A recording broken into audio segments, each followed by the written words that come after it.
Turning now to new video in the newsroom tonight, showing the moments former Franklin County Sheriff's Deputy Jason Meade was booked into the James A. Carnes Correction Center just minutes after a jury found him guilty of reckless homicide.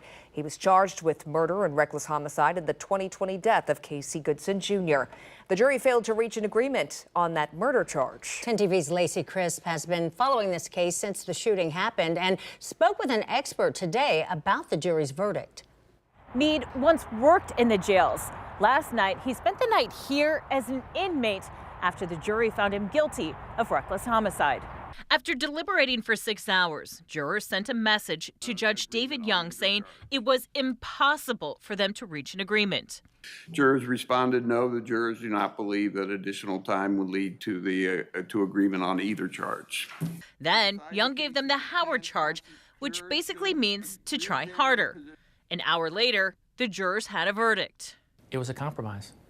And there's nothing wrong with that either. You know, there really isn't. I mean, technically, you look at it, it's like at least some of the jurors found that he was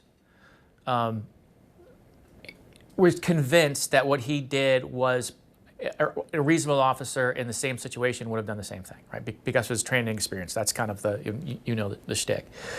But at the same time, they said he was reckless.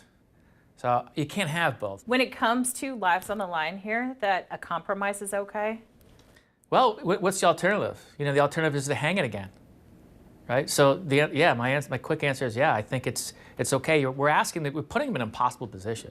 I mean, especially cases like this where, you know, really it all comes down to factually everyone agrees on everything except for a half a second, and you're asking the jury to read the guy's mind, read Officer Meade's.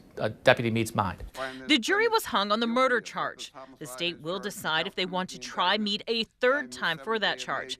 Former U.S. District Attorney Dave DeVillers argues that's probably being negotiated right now.